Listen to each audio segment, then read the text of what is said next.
And I greet all the interns. Where I come from, I normally say in the name of, but I say in the name of CIGFARO.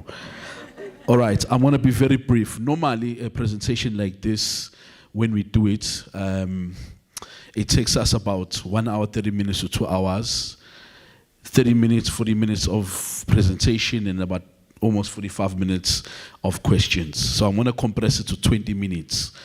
This presentation. So as I said, I'm from CIGFARO. My responsibility is to deal with pre-qualification, right? So we've got our slides. So I would just like to ask all of you guys just to concentrate on the slides, on the monitors, to those who have monitors. I saw as I was coming in the morning, Konabakama NV Freihead, who come from fast. Thank you very much, CIGFARO. We really appreciate the opportunity to be invited. All right, so I'm going to be very brief. Because this section is a section that I know it will interest some of you. All right, so generally, for a professional to be recognized, or for anybody, in this case we're talking about you as interns or as incoming or aspiring accountants, generally, according to South African Qualifications Authority, how they've made for professional bodies in awarding designation or in recognizing your skill, your knowledge, your values and your attitude, they normally give 3 requirements, generally. Right? Generally 3 requirements. So as you can see there's what we call your initial requirement.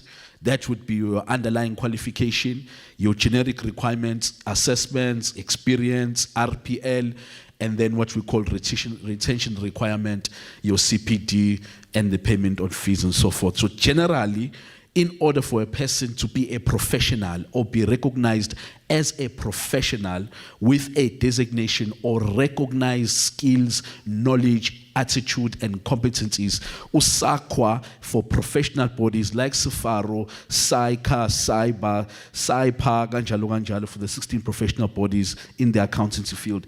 These are the general requirements. There must be an underlying qualification. There must be some form of experience that the body will be able to put and say, these are the competencies that we require, Tina, the knowledge, the skills, the attitudes, and then a CPD, continuous professional development. No, you cannot be a professional in South Africa and be associated with a professional body and you don't do something called a CPD, continuous professional development. It's a requirement for any professional body because we understand that the qualification that you had 5 years ago, things change, things are going to continuously change. So you need that continuous development, right? So, inside that, there are 2 key things amongst other things. To those with the economics, they call it ceteris paribus. I don't know if you guys still remember that. Holding all other things constant. 2 key things that are very important for any form of professional. Whether starting from intern, going through to become the highest level, IoT, becoming a director, whatever, 2 key things that factor you, and I know Olisa kind of bit dealt with them. She said courage, she used the word courage. You can be qualified, experience, and courage. But we're going to use 2 because in the environment to be confident, you need to have knowledge. Yeah, he's learned. And then he said, Amen. All right, so 2 things. One is qualification and experience. You can be experienced, have 10 years working in a municipality, being a clerk, but you are not going to be recognized as a person who's being professional, who's going to be a set of credential unless you are qualified. At the same time, you can have a PhD, Dr. Ngobo. You can have a PhD, but I know he's got experience. You can have a PhD, but if there is no experience, what you've researched and studied is just pure theorem. Unless we test it in experience, it becomes a theory. I don't know if you guys understand what I'm saying. Right, so the 2 key things that are very important for any professional, whether initial development or in your continuing development, is the qualification part, which tells us that there are certain outcomes that you have achieved, right? You've got certain technical basis in terms of the descriptors, and you've got some form of experience to match or practicalized your experience. Goba, as fun, we don't want to have abo dogotela who are good in theory, but are not good in surgery. Yeah, he's learned. So we don't want an accountant who's good, can tell you standards, can tell you FMA, practicalize it, can't articulate that. So these two things are very important when you talk about professional development. You can't divorce them. This is what generates you confidence to deal with the person. Being qualified, having the knowledge, and having the experience, the insights for that, right? So I'm going to use this as an example of what I'm trying to say to you guys. The importance of balancing between the qualification and the experience in ensuring that there's some form of mobility, right? There's some form of progression. And that is how SAQA, or the policies that they've put for professional bodies and for their members to ensure that there's progression. So in order for a person to progress from a career-wise, professionally, SAQA has put a framework for professional bodies. Make sure at least at a minimum you've got this so that it allows for the person to progress and move professionally. All right. Okay, so as you're an intern, it's very important that you have that understanding. Right, so that if you want to become a CFO, you desire to be self-employed, or you desire to move into different echelons within the municipality or the public sector, you have an understanding of what the mobility or what exists that government has created for you to be able to do that. Whether you go in there, it's a different story, but for the basis of laying the foundation, it should be there. Right, so I'm going to use these three designations just to assist. So, in the old days, if you can see the slide, you used to have a scenario like this. So you had a person who go to university, add a degree, move on, honors, master's, PhD. A person would go to a technicon, today known as the University of Technology, would do a diploma, BTech, and get stuck in Voalok. They wanted to become a chartered accountant, got to UKZN, I'm just making an example of UKZN, got hit by the marks, would go to DUT, do diploma in financial accounting, do an internal auditing, taxation, management accounting, and find themselves with the BTech, and after that they would be stuck. Angit, in the old days. Or a person, it's full in DUT, I'm using DUT as an example, Dr. Mark, because you guys contributed here. Or it's full in DUT, cannot access DUT, go to a TVET, back then FETs, do N4, N5, N6, financial management, right? So that would be equivalent to an NQF level 5, do the work integrated learning, 18 months, convert into a diploma, get stuck in Voalok. That's what used to happen. Now, into end of 2019, beginning of 2020, it was introduced something called an expanded sub-qualification framework. What it happened is that, as you can see on the pink, they introduced what you and I would call as vocational or bridging programs. So, unomuntu who he was scared of accounting, they were scared of doing accounting, and said, I'm going to do BSOC, Bachelor of Social Science in Politics and Philosophy and Law, degree. But as a fool, you realize, no, man. Interest in accounting. I was scared because in the group of friends and so you fail accounting. You know, most of us have that mentality. Hey, we get told to go to university, we can get a paper qualification. So as the person studying would realize, no, or engineering or medicine, this is not what I used to do. So back then in the old days, there was something called a conversion course at UCT. So we'd go into a conversion course, 3-year program converts to one, with the PhD. What this has introduced, you got a person with a Bachelor of Social Science in Politics and Philosophy and Law, on a degree. Instead of them going to start a first year with become accounting, or a first year in diploma in financial accounting, they can be able to do an advanced certificate in accounting sciences, which is equivalent where NQF as a diploma. Or a person would go to a TVET, do N6. There are current articulations. I know, for example, DUT is pushing for that now. They're doing, there's a research, I think they were part of that research they've done. Limpopo, University of Limpopo with Capricorn, they're doing that, where you can articulate from a higher certificate. So, Unomtoana couldn't be able to get the required marks, do a higher certificate and articulate into a diploma, or use that to go into a degree. They allow that. So politics, philosophy and law, ayenze, or engineering and realizes, hold on, accounting is my desire. Ahamba advanced certificate in accounting sciences. Make data in a space of between a period of a year, 3 years, they're allowed to do that, depending on the institution. That person is going to be BSc engineering, civil engineering, and an advanced certificate in accounting sciences that is equivalent to a diploma student. That is what they did, which was a very radical move. Because now it has allowed a person, I like to comb, it allows a person, where's the censor? There's a censor here.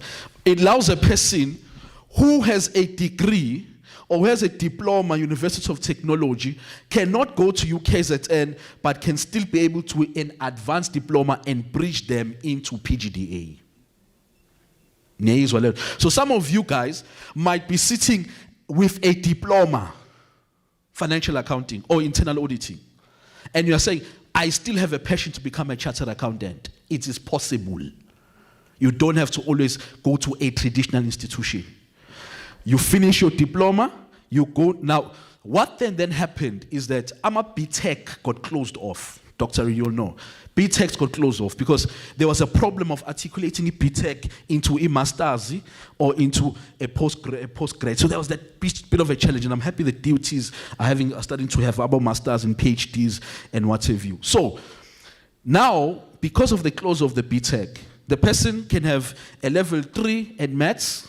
It's a huge issue for the profession. Dr. Ngob.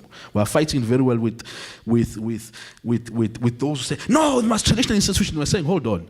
They can do a diploma. Right now, MUT, DUT have introduced an advanced diploma in accounting sciences. It's not accredited yet by CIGFARO. But can do it at there are institutions where they can go and do a short learning program after the advanced diploma or a diploma, depending how they've passed a combination of their modules. That short learning program, 6 months straight into PGDA, with your diploma, by the way. Because I'm going to shock you now. Let me know she's going to shock you now. Now, don't go and record me. Show later from CIGFARO said this. They said it. By the way, Tina, what we require as CIGFARO is for ITC a PGDA, postgrad diploma in accounting. The institution is responsible for the admission process and its requirements. So in other words, an institution can say, you are come with your diploma in arts, you've got 100% in all your subjects, we are putting you into the PGDA. Yeah, yes. Its Higher Education Act gives our institution institutional autonomy.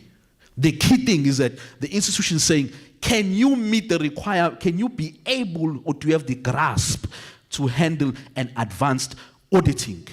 Then they might say, no, with your diploma or with your degree in arts, we don't think you've got the grasp.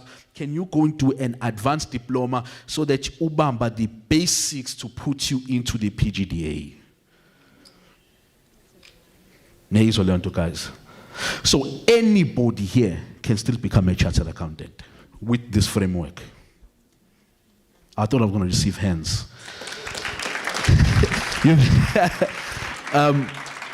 I know sometimes, I'm not saying you guys, but I know sometimes failure can discourage a lot, right? And I want to say this, is that sometimes it's not because there's a problem with you. It's sometimes there are systems that are being put into place that just requires you to change either the environment or the mechanism of how you study. Simple. There's nothing wrong with you. All right, let me move very fast because my time is moving. So let me make very quick. So as CIGFARO, we've got this designation, right? At an NQF level 5, so the ones that I've highlighted pink are based on our institutions that CIGFARO is accredited. MUT, Mfulozi, that provide for these qualifications. Right, so in model yaga CIGFARO iti qualification, then you've got an assessment or training assessment, and then you get the designation. So for example, here we've got a member, associate technician from the public sector, local government, in terms of the accounting. This we differentiate more when a person has become part of our member. Oh, you're working more in the public sector. Why don't you take or allow your designation to say da da da da da da? But normally it's an MAT, right? Or you've got a higher certificate in accounting sciences, or you've got a diploma or more. You have 5 years of working experience. You come to us and apply. We'll verify it, obviously. We understand things can become very dodgy. We'll verify. So you've got a higher certificate in accounting sciences, you've got a diploma or even a degree or whatever, 60 months of working experience, which is equivalent to 5 years, come to us and apply, you become an associate member of CIGFARO with this designation, right?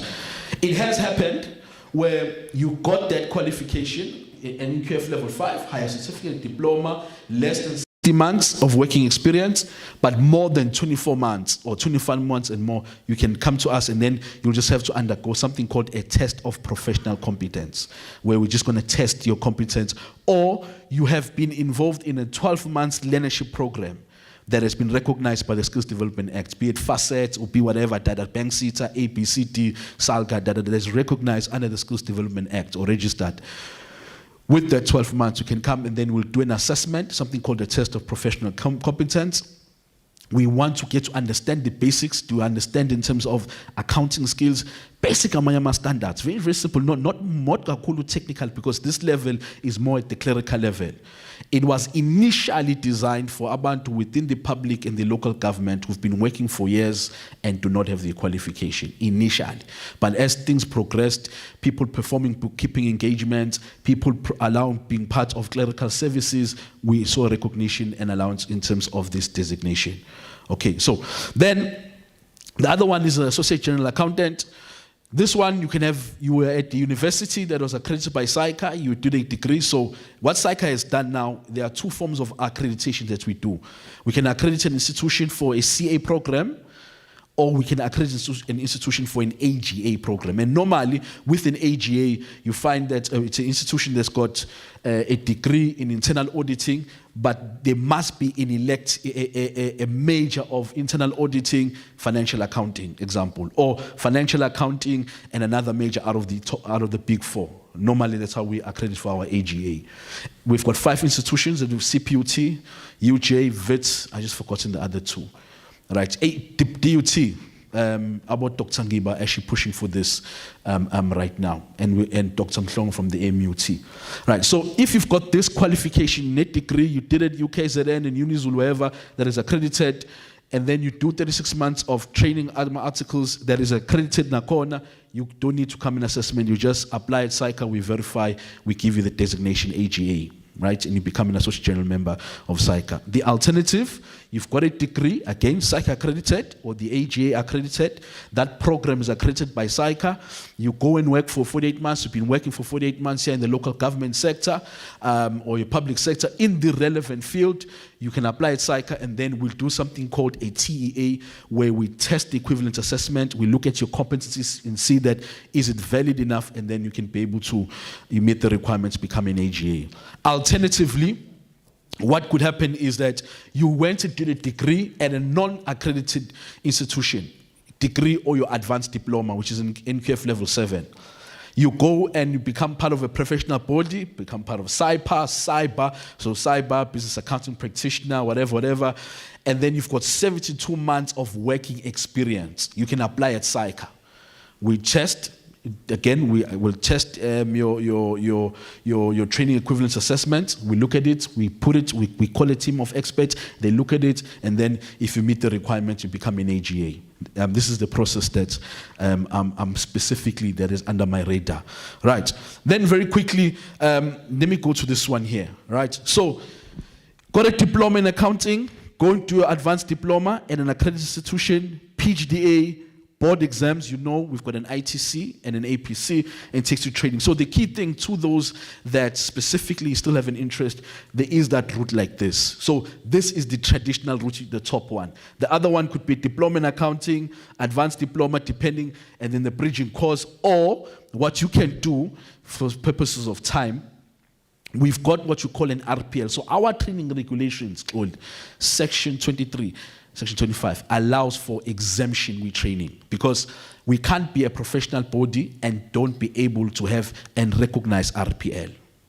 So the two channels in which we've done that is, one, a person can have a degree, a PGDA, in these instances accredited by CIGFARO, and the ITC, QE1, ahambe and go and works for 72 months without doing any training.